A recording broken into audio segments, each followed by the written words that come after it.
नमस्कार, India voice देख रहे हैं आप और मैं हूं आपके साथ शिवम दुबे। वक्त हो चला है रिपोर्टर लाइव का, जहां हम बात करेंगे 5 राज्यों में किसकी होगी जीत, पीएम के यूएई दौरे की, गिरिराज के बयान की, तो वहीं पार्टियों में हो रहे दल बदल की। तो चलिए शुरू करते हैं, जहां हमारे संवाददाता दिन भर की तमाम बड़ी खबरों की जानकारी देंगे हमें ग्राउंड जीरो से।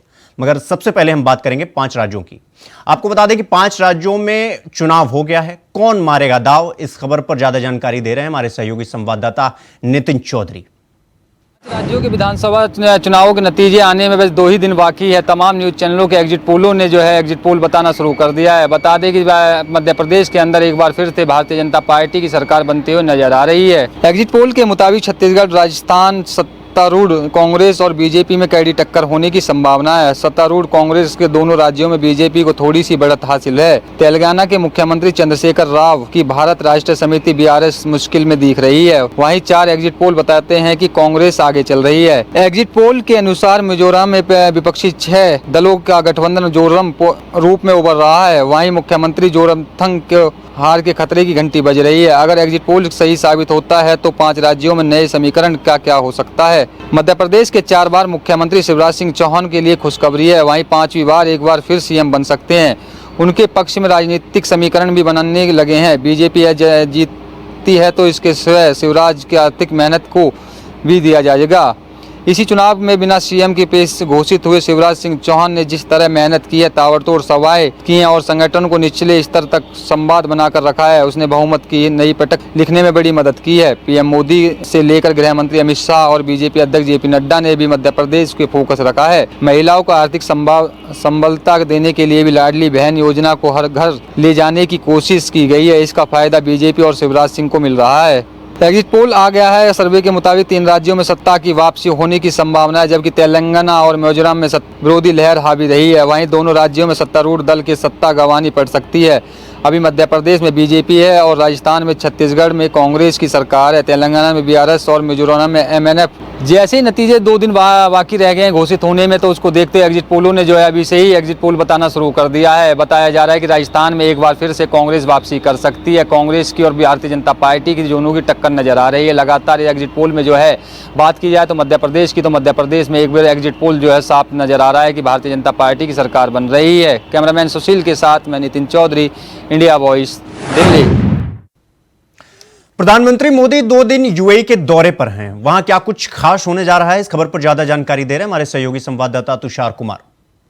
भारत के प्रधानमंत्री नरेंद्र मोदी दुबई पहुंच चुके हैं। बता दें कि इस दौरान भारतीय समुदाय ने उनका जोरदार स्वागत किया।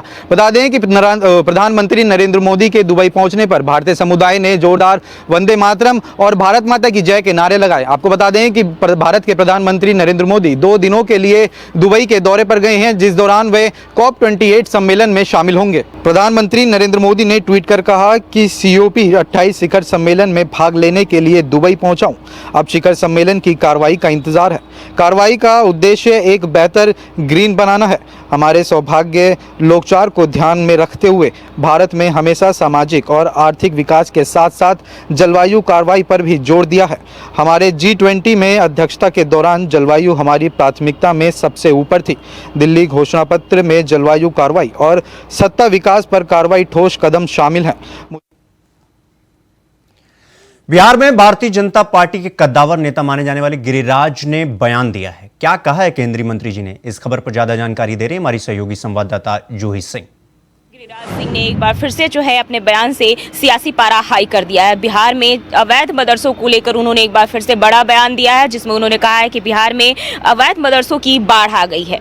और नीतीश कुमार सरकार पर भी उन्होंने निशाना साधा है, जिसमें उन्होंने कहा है कि नीतीश सरकार को इस पर जल्द से जल्द एक्शन लेने की जरूरत है और इन अवैध मदरसों पर कार्रवाई करने की जरूरत है। साथ ही उन्होंने कहा कि अगर बात करें बिहार में मुसलमानों की आबादी की, तो 18% है और ऐसे में यह देश की आंतरिक सुरक्षा, बिहार के साथ साथ देश की आंतरिक सुरक्षा के लिए भी एक बड़ा खतरा है और सरकार को इस पर जल्द से जल्द एक्शन लेने की जरूरत है। साथ ही उन्होंने कहा कि अगर कुछ भी इस तरह के वारदात सामने आते हैं, चाहे वो पीएफआई से जुड़े हो, क्योंकि इन इलाकों में सीमावर्ती क्षेत्रों में पीएफआई भी काफी ज्यादा सक्रिय है, तो ऐसे में अगर कोई भी वारदात होती है तो इसके लिए नीतीश कुमार की सरकार और लालू यादव की सरकार जो साथ में मिलकर काम कर रही है, वही इसके लिए जिम्मेदार होंगे। और इससे बिहार की जो जनता है उनका धन और धर्म दोनों ही नष्ट हो रहा है। तो ऐसे में सरकार को विशेष रूप से जो है ध्यान देने की जरूरत है। कैमरामैन सुशील पहल के साथ मैं जूही, इंडिया वॉइस। बुलेटिन में रुक करेंगे अगली खबर की। अगली खबर उत्तर प्रदेश से है, जहां यूपी में लगातार पार्टी में दलबदल का सिलसिला जारी है। इस खबर पर ज्यादा जानकारी दे रहे हैं हमारे सहयोगी संवाददाता प्रियम पाठक। लोकसभा चुनाव 2024 को ध्यान में रखते हुए अब नेताओं के बीच दलबदल का दौर जो है वो तेजी के साथ में शुरू हो चुका है और इसी बीच लगातार जो राजनीतिक दल के नेता हैं वो अपनी अपनी पार्टियों में परिवर्तन कर रहे हैं। आज भी भारतीय जनता पार्टी में कई सारे नेताओं ने अपने पुरानी पार्टी का दामन को छोड़ते हुए बीजेपी का दामन को थामा। आज डिप्टी सीएम ब्रजेश पाठक ने अन्य पार्टियों से आए हुए नेताओं को भारतीय जनता पार्टी की सदस्यता दिलाई और इस सदस्यता कार्यक्रम के दौरान ब्रजेश पाठक के साथ में बीजेपी के प्रदेश अध्यक्ष भूपेंद्र चौधरी मौजूद रहे। आरएलडी से जिन नेताओं ने अभी कुछ दिन पहले इस्तीफा दिया था, उनकी सदस्यता से इस्तीफा दिया था, उन्होंने आज बीजेपी का दामन थामा। डिप्टी सीएम ब्रजेश पाठक ने अपने संबोधन के दौरान कहा कि लगातार बीजेपी का जो कुनबा है वो बड़ा होता जा रहा है और लगातार कहीं ना कहीं जो 2024 चुनाव की तैयारी है वो बीजेपी की मजबूत होती जा रही है। और चूंकि सभी नेताओं को लग रहा है कि 2024 में बीजेपी बेहतरीन प्रदर्शन करने वाली है। प्रयागराज में कांग्रेस पार्टी के वरिष्ठ नेता ने बड़ा बयान दिया है। क्या है बयान? खबर पर ज्यादा जानकारी दे रहे हैं हमारे सहयोगी संवाददाता शोएब रिजवी। वरिष्ठ नेता और राज्यसभा सदस्य प्रमोद तिवारी ने 5 राज्यों में हुए चुनाव के नतीजों को लेकर आए एग्जिट पोल पर सवाल खड़े किए हैं। हालांकि उनकी तरफ से ये कहा जा रहा है कि कांग्रेस 5 राज्यों में जो चुनाव हुए उसमें ज़्यादातर राज्यों में बहुत अच्छी पोजीशन में और ज़्यादा सीट जीत करके सरकार बनाने की स्थिति में दिख रही है। लेकिन ये ज़रूर है कि जो एग्जिट पोल आए हैं उस पर उन्होंने ज़रूर सवाल किया, क्योंकि उनकी तरफ से कहा गया कि जो एग्जिट पोल दिखाए जा रहे हैं उसमें सबकी अलग अलग राय है, जिस पर खुद संदेह खड़ा हो रहा है। ऐसे में अब जबकि 3 दिसंबर को चुनाव के नतीजे आएंगे इन 5 राज्यों के, ऐसे में प्रमोद तिवारी की तरफ से ये कहा जा रहा है कि ज़्यादातर राज्यों में कांग्रेस की स्थिति बहुत मजबूत है। तो ख़ासतौर से अगर मध्य प्रदेश और राजस्थान की बात करें, जहाँ पर जो एग्जिट पोल आए हैं उसमें कहीं ना कहीं बहुत कांटे की टक्कर दिखाई दे रही। उत्तराखंड में प्रदेश निकायों का कार्यकाल आज समाप्त हो रहा है। इस खबर पर ज्यादा जानकारी दे रहे हैं हमारे सहयोगी संवाददाता अभय कैंतुरा। प्रदेश के निकायों का कार्यकाल आज समाप्त हो रहा है। निकायों में शासन करने का आज आखिरी दिन है। कल से प्रशासक इन निकायों के जिम्मेदारी संभालेंगे। निकाय चुनावों को लेकर प्रदेश में पहले भी सियासत होती रही है और अब विपक्ष की तरफ से लगातार जुबानी हमले तेज किए जा रहे हैं। ऐसे में समझा जा सकता है कि जिस प्रकार से प्रशासकों को बिठाया जा रहा है, कल से उनका कार्यकाल शुरू होगा तो अगले 1 साल निकायों में चुनाव नहीं होंगे और प्रशासक ही उन निकायों में कामकाज को संभालेंगे। विपक्ष की तरफ से लगातार सवाल जवाब यहाँ पर मांगे जा रहे हैं। सरकार से पूछा जा रहा है कि क्यों नहीं सरकार अपनी नैतिक जिम्मेदारियाँ पूरी करती है, निकायों का चुनाव कराती है।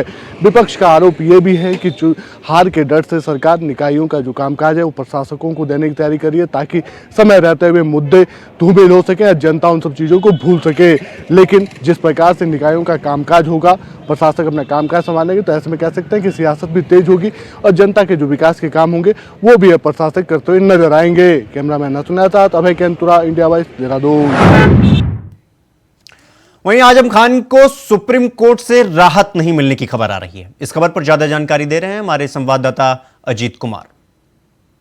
सपा नेता आजम खान के जोहर यूनिवर्सिटी की जमीन की लीज को यूपी सरकार द्वारा रद्द किए जाने के मामले को सुप्रीम कोर्ट से फिलहाल राहत मिलती हुई नजर नहीं आई है। जी हाँ, दरअसल आपको बता दें कि जोहर यूनिवर्सिटी के मामले को लेकर के ट्रस्ट द्वारा सुप्रीम कोर्ट का दरवाज़ा खटखटाया गया था, जिसके बाद आज सुप्रीम कोर्ट में इसको लेकर सुनवाई होनी थी, लेकिन सुप्रीम कोर्ट ने इस मामले में सुनवाई करने से साफ मना कर दिया। आपको बता दें कि ये मामला पहले से ही इलाहाबाद हाई कोर्ट में लंबित है, जिसके बाद जोहर ट्रस्ट ने इस मामले को लेकर के सुप्रीम कोर्ट का दरवाज़ा खटखटाया था और आज सुप्रीम कोर्ट में इस मामले को लेकर के सुनवाई होनी थी, जिसके बाद सुप्रीम कोर्ट ने इस मामले को सुनवाई करने से साफ मना कर दिया। सिलक्यारा टनल में मजदूरों के 17 दिन जो बीते वो कैसे रहे, इस खबर पर ज्यादा जानकारी दे रहे हैं हमारे सहयोगी अभय कैंतुरा। सिलक्यारा टनल में जो भू धसाव का जो हादसा हुआ था, जिसमें 41 श्रमिक टनल के भीतर फंस गए थे, उनको 17 दिन के बाद रेस्क्यू किया गया। इस दौरान अब ये कह सकते हैं कि जो सिलक्यारा टनल्स में जो श्रमिक रहे 17 दिन तक जो उनकी दिनचर्या रही थी उसको लेकर बातचीत होने लगी है। श्रमिकों के पास अंदर खाने पीने का सामान मौजूद था और वो एक दूसरे की हौसला अफजाई यहाँ पर कर रहे थे ताकि किसी का भी हौसला ना टूटे और इस विपदा की घड़ी में कोई भी अपने आप को अकेला महसूस ना करे। बाहर से उनको ऊर्जा देने का काम ये कह सकते हैं कि एसडीआरएफ के जवान थे, एसडीआरएफ कमांडेंट थे, वो वहाँ पर कर रहे थे। स्वयं मुख्यमंत्री पुष्कर सिंह धामी उनसे बातचीत कर रहे थे और उनकी हौसला अफजाई कर रहे थे ताकि किसी भी प्रकार से इस विपदा की घड़ी में उन्हें कोई नुकसान ना हो या अपने आप को कमजोर महसूस ना करे। और यही वो वजह रही, यही वो हौसला, ऊर्जावान हौसला रहा जिसके चलते उन्होंने 17 दिन उस टनल के भीतर काटे। लेकिन अब ये कह सकते हैं कि जब रेस्क्यू अभियान सफल रहा तो अब राज्य सरकार की तरफ से भी या केंद्र सरकार की तरफ से भी ऐसी परियोजनाओं का सेफ्टी ऑडिट कराने की बात यहाँ पर कही गई है। उसके लिए दिशा निर्देश दिए जा चुके हैं, पीएमओ की तरफ से मंजूरी हो चुकी है और राज्य के भीतर अब ऐसी सभी बड़ी परियोजनाओं का सेफ्टी ऑडिट होगा ताकि सुरक्षा के मानकों के साथ खिलवाड़ न हो। कैमरामैन हसनैन के साथ अभय कैंतुरा, इंडिया वाइस। बुलेटिन में रुक करेंगे अगली खबर की। बता दें कि हजारीबाग में बीएसएफ का 59वां स्थापना दिवस मनाया गया। इस खबर पर ज्यादा जानकारी दे रहे हैं हमारे सहयोगी संवाददाता प्रमोद खंडेलवाल। हजारीबाग की बात करो और हजारीबाग नगर निगम क्षेत्र से महज 8 किलोमीटर की दूरी पर स्थित मेरू कैंप में आज बीएसएफ का 59वां स्थापना दिवस बड़ी धूमधाम के साथ मनाया गया। अपने दर्शकों को मैं बता दूं कि इस स्थापना दिवस समारोह में भारत के गृह मंत्री अमित शाह भी शिरकत किए। कार्यक्रम 10:08 में प्रारंभ हुआ। इसके बाद परेड की सलामी ली गई। तत्पश्चात कार्यक्रमों की लगातार बौछार हुई। साथ ही साथ ये भी मैं बता दूं कि इस कार्यक्रम में डॉग शो, हॉर्स राइडिंग, ऊंट राइडिंग, इसके बाद जवाजों के द्वारा मोटरसाइकिल राइडिंग का भी आकर्षक का केंद्र इस समारोह में रहा। साथ ही साथ अपने दर्शकों को ये भी मैं बता दूं क्योंकि इस तरीके का कार्यक्रम करने का झारखंड के हजारीबाग के मेरू कैंप को पहली बार मेजबानी करने का मौका मिला, क्योंकि जिस तरीके से कार्यक्रम में लोगों की भीड़ थी, उत्साह, उमंग थी, वो देखने लायक थी। अपने सहयोगी कैमरामैन के साथ प्रमोद खंडेलवाल, इंडिया वॉइस, हजारीबाग। दिल्ली के कंझावला रोड की दुर्दशा से लोग कितना परेशान हो रहे हैं, इस खबर पर ज्यादा जानकारी दे रहे हैं हमारे सहयोगी संवाददाता अजीत कुमार। इसकी राजधानी दिल्ली, जिसे हादसों का शहर बोला जाए तो शायद अतिशयोक्ति नहीं होगी। जी हाँ, ऐसा हम इसलिए भी कह रहे हैं क्योंकि दिल्ली के तमाम अलग अलग इलाकों में जो सड़कें हैं वो दुर्दशा का दंश झेल रही है और तमाम ऐसी सड़कों पर जो वाहन चालक हैं उनको काफ़ी दिक्कतों का सामना करना पड़ता है। कई बार तो सड़कें दुर्घटना का भी दावा देने का काम करती हैं। मैं इस वक्त मौजूद हूँ दिल्ली के कंझावला रोड पर और ये रोड की जो स्थिति है, तस्वीरें साफ तौर पर देख सकते हैं कि किस तरीके से इस सड़क पर हिचकोले लेती हुई गाड़ियाँ इस सड़क की दुर्दशा का जो नज़ीर है वो पेश कर रही है। आपको बताना चाहूँगा ये मुख्य मेन कंझावला रोड है जो एक और जहाँ कंझावला और जोंती बॉर्डर होते हुए हरियाणा को जोड़ने का काम करती है, वहीं दूसरी ओर यही कंझावला रोड बाहरी रिंग रोड की ओर भी जाता है जो बाहरी रिंग रोड को जोड़ने का काम करता है। बेंगलोर में 15 स्कूलों को धमकी मिली है, लेकिन क्यों, क्या है पूरा मामला, इस खबर पर ज्यादा जानकारी दे रही है हमारी सहयोगी संवाददाता प्रज्ञा मिश्रा। बेंगलुरु के 44 स्कूलों में एक साथ बम से उड़ाने की धमकी मिली है। ये धमकी ईमेल के जरिए मिली है। आपको बता दें कि ईमेल में ये लिखा गया था कि जो भी स्कूल परिसर हैं वहाँ पे विस्फोटक पदार्थ लगाए गए हैं। हालांकि मौके पर पुलिस वहाँ पहुंची और तलाश शुरू कर दी, जबकि वहाँ से कुछ ऐसा मिला नहीं, कोई भी संदिग्ध पदार्थ नहीं मिले हैं, लेकिन फिर भी तलाशी शुरू है। बेंगलुरु के 44 निजी स्कूलों पर धमकी भरा ईमेल मिला है। इसके बाद से स्कूलों ने अभिभावकों के लिए एक एडवाइजरी जारी कर दी है और कहा है कि घबराने की कोई ज़रूरत नहीं है। यहाँ पे कुछ अज्ञात स्रोतों से सुरक्षा संबंधी खतरे का सामना करना पड़ रहा है हमें। रायबरेली में सड़क निर्माण के दौरान बड़ा भ्रष्टाचार होने की बात सामने निकल कर आई है। इस खबर पर ज्यादा जानकारी दे रहे हैं हमारे संवाददाता राजू तिवारी। उत्तर प्रदेश के मुख्यमंत्री योगी आदित्यनाथ के द्वारा लगातार जिम्मेदारों को निर्देश व आदेश जारी किए जा रहे हैं कि जीरो टॉलरेंस के तहत कार्य किया जाए और भ्रष्टाचार पर लगाम लगाया जा सके। लेकिन रायबरेली जिले में ऐसे कई मामले सामने आ रहे हैं जो भ्रष्टाचार की कलई खोलने के लिए पर्याप्त हैं और सरकार के दिशा निर्देशों पर पलीता लगाते हुए दिखाई पड़ रहे हैं। एक ताजा ऐसा ही मामला सामने आया है जो सड़क निर्माण में धांधली करने का और स्थानीय लोगों के द्वारा उसका वीडियो बनाकर वायरल किया गया, जिसके बाद संबंधित विभाग के अधिकारियों में हड़कंप देखने को मिला। इसके बावजूद भी मीडिया के सामने वो अभी भी पूरे मामले में लीपापोती कर रहे हैं। पूरा मामला बता दें रायबरेली जिले के छतो विकास खंड का है, जहां पर नसीराबाद से कुंवरमऊ होते हुए राजापुर को जाने वाली एक सड़क थी जो ग्रामीण अंचल को जोड़ती है। उसी सड़क में पैचिंग का कार्य किया जा रहा था और पैचिंग के दौरान उसमें घालमेल का मामला सामने आया है। हालांकि स्थानीय लोगों के द्वारा इस पूरे मामले को लेकर विरोध जताया गया और स्थानीय लोगों के द्वारा पूरे मामले पर कार्यवाही न करने की दशा में मुख्यमंत्री योगी आदित्यनाथ से शिकायत करने की बात भी कही जा रही है। गाजीपुर में सड़क पर उतरे यमराज, क्या है पूरा मामला, बता रहे हैं हमारे संवाददाता सुशील तिवारी।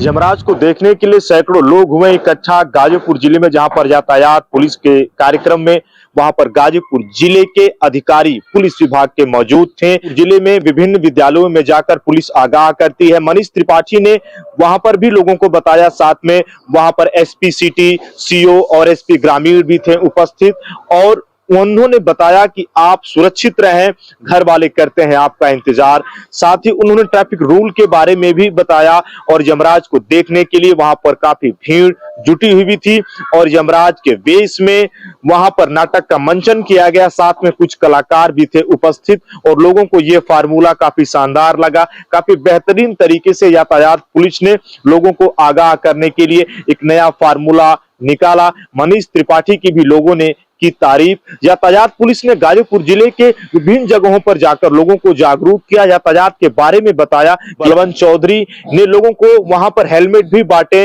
जो लोग पहने नहीं थे साथ में उन्होंने बताया कि आप इसका पालन करें। साथ में जो लोग वहां पर खड़े थे उनको गुलाब और गुलदस्ता देकर स्वागत किया गया और बताया कि आप सुरक्षित रहेंगे तो आपका परिवार भी सुरक्षित रहेगा, घर वाले करते हैं आपका इंतजार, अतः आप हेलमेट पहने।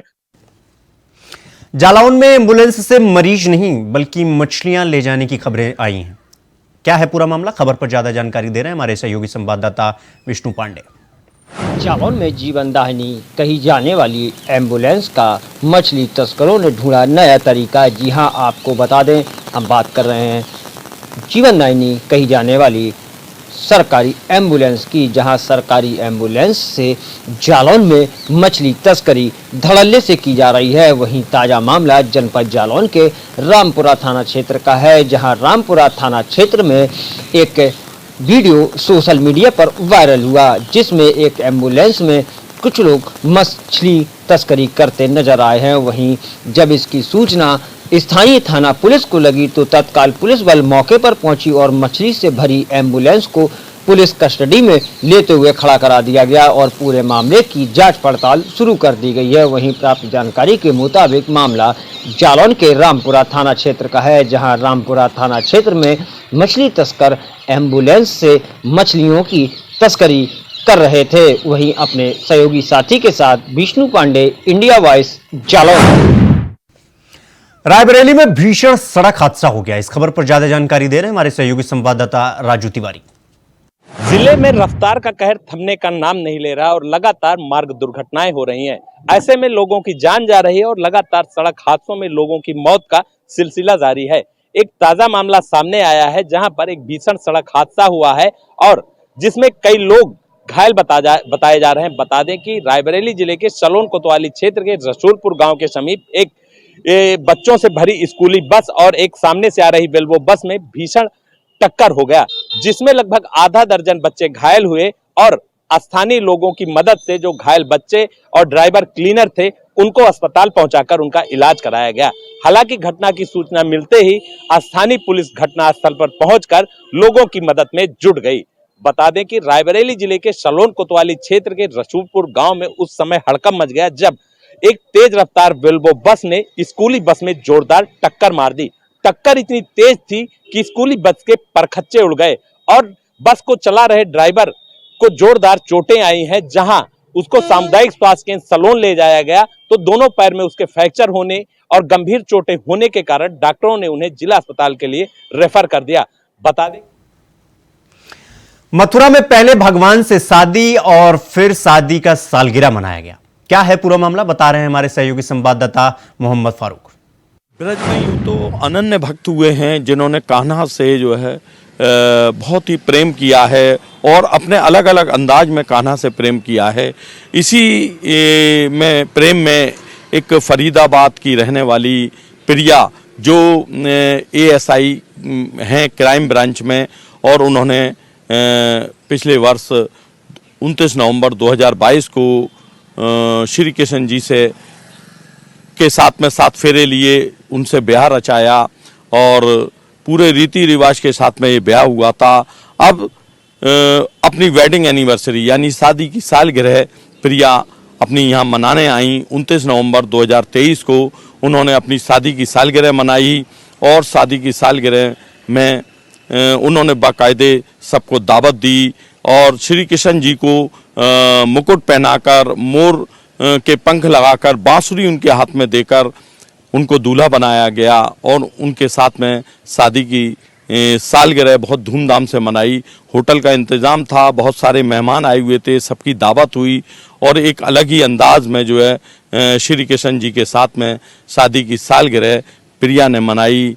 और प्रिया जो है मूल रूप से फरीदाबाद की रहने वाली हैं। तमाम मेहमानों का जमावड़ा रहा और एक अलग ही अंदाज में प्रिया ने अपनी शादी की सालगिरह मनाई। इंडिया वॉइस के लिए मैं मोहम्मद फारूक मथुरा। आगरा घूमने वाले पर्यटकों के लिए खतरा बन गया है, क्यों और कैसे, बता रहे हैं हमारे सहयोगी संवाददाता आमिर कादरी। मोहब्बत की बेशकीमती इमारत ताजमहल को घूमने के लिए उड़ीसा से 2 पर्यटक आए जिनका किडनैप कर लिया जाता है। इस बात की इंफॉर्मेशन पर्यटकों के परिजनों को तब हुई जब फिरौती की डिमांड के लिए उनको कॉल किया गया, जिसके बाद में परिजनों द्वारा उड़ीसा पुलिस से संपर्क किया गया। जिसके बाद में उड़ीसा पुलिस ने दोनों पर्यटकों की लोकेशन निकाली तो वह लोकेशन आगरा की निकली। जिसके बाद में उड़ीसा पुलिस ने आगरा पुलिस से संपर्क साधा और उनसे रिक्वेस्ट की कि इस केस को गंभीरता से लिया जाए। जिसके बाद में Agra police commissioner doctor Pratinder Singh के आदेश पर थाना खंदौली इंचार्ज ने उड़ीसा से भेजी गई लोकेशन पर मौके पर पहुंचकर तीनों किडनैपर्स को गिरफ्तार कर बंधक बनाए हुए दोनों युवकों को मुक्त करा लिया है। अब आगरा पुलिस उड़ीसा पुलिस का इंतजार कर रही है, क्योंकि इस केस के अंदर तीनों किडनैपर्स के खिलाफ में मुकदमा उड़ीसा के अंदर दर्ज किया गया है। आगरा से आमिर कादरी, इंडिया। बुलेटिन में रुक करेंगे अगली खबर की। अगली खबर बरेली से है, जहां बरेली में प्राइवेट बस चालक ने बस के यात्री को ही कुचल दिया। इस खबर पर ज्यादा जानकारी दे रहे हैं हमारे सहयोगी संवाददाता सनी गोस्वामी। बरेली से एक दर्दनाक हादसा आपके सामने आया है। ये बता दें कि कल रात देर रात का ये मामला है जब एक हादसा सामने आया जहां प्राइवेट एक डबल डेकर बस से एक यात्री की गिरकर मौत हो गई है। आपको बता दें कि जो यात्री की मौत हुई है वो बताया जा रहा है कि उसने टॉयलेट करने के लिए ड्राइवर और कंडक्टर से रिक्वेस्ट करी थी, लेकिन उसके बावजूद भी ड्राइवर और कंडक्टर ने बस नहीं रोकी। जिसके बाद में वो जैसे ही गेट पर जाता है वहीं आरोप लगे हैं कंडक्टर पर, जो डबल डेकर का कंडक्टर है, कि उसने उसे चलती बस से नीचे फेंक दिया। जहाँ बताया जा रहा है जैसे ही वो नीचे गिरा और पीछे जाकर वो टायर में फंस गया, जहाँ पर उसकी दर्दनाक मौत हो गई। वहीं राहगीरों ने बताया, जो देर रात राहगीर बाइक से जा रहे थे, उन्होंने बताया कि कम से कम 20 से 30 मीटर तक वो उसमें दबा रहा और वो चिल्लाता रहा, उसके चिथड़े हो गए, लेकिन फिर भी ड्राइवर ने गाड़ी नहीं रोके। आगे जाके जब उसके परिवार वालों ने इसका विरोध करा, जब ड्राइवर देखता है कि पीछे यात्री मर जाता है, फिर उसके बाद में उसके परिवार वाले जैसे ही बस से उतरते हैं तो ड्राइवर और कंडक्टर बस छोड़ के भाग जाते हैं। लेकिन ये दिल दहलाने वाली घटना जो बरेली में सामने आई है, ये आपको बता दें थाना बारादरी से सामने आई है। बताया जा रहा है कि पीलीभीत के जहानाबाद थाने का रहने वाला जो ये आदमी था, जो यात्री था, वो वहाँ पे राजस्थान के जयपुर में मजदूरी करने जा रहा था, दीपावली की छुट्टी मनाने यहाँ पे आया था। जिसके बाद वो परिवार के सहित जा रहा था, लेकिन ये बीच में बरेली में जो हादसा हो गया उससे पूरे परिवार में कोहराम मच गया। ये बताया जा रहा है कि उसके साथ उसकी पत्नी, बच्चे सहित भतीजे उस बस में थे। पुलिस ने मामला दर्ज कर लिया है और पुलिस ने बता रही है कि विधिक कार्रवाई की जा रही है। उन्होंने बस को अपने हवाले कर लिया है। इंडिया वर्ड के लिए सनी को। अलीगढ़ से दिल दहलाने वाला मामला सामने निकल कर आया है। इस खबर पर ज्यादा जानकारी दे रहे हैं हमारे सहयोगी संवाददाता मोहम्मद सहनवाज। विवाद के बाद एक नशेड़ी पति ने अपनी ही पत्नी को विवाद के बाद छत से नीचे फेंक दिया, जिसके उपरांत पत्नी की छत से नीचे गिरते ही मौके पर दर्दनाक मौत हो गई। घटना के बाद इलाके में हड़कंप मच गया। जानकारी मिलते ही मौके पर क्षेत्रीय पुलिस और क्षेत्र अधिकारी फौरन पहुंच गए। इधर पूरे मामले में पुलिस ने तत्काल महिला के शव को कब्जे में लेने के बाद शव को पोस्टमार्टम हेतु मोर्चरी भेज दिया है। तो वहीं मिली जानकारी के अनुसार बताया गया है कि उसका पति लगातार शराब का आदी था, जिसके उपरांत उसकी पत्नी अपने पति से शराब पीने की मना किया करती थी, जिसके बाद उसका पति इस नशे को करता ही रहता था, जिसके उपरांत वह आए दिन अपनी पत्नी के साथ मारपीट किया करता था। रिपोर्टर लाइव में फिलहाल अभी के लिए बस इतना ही। देश दुनिया की तमाम खबरों को देखने के लिए देखते रहिए इंडिया वॉइस। नमस्कार।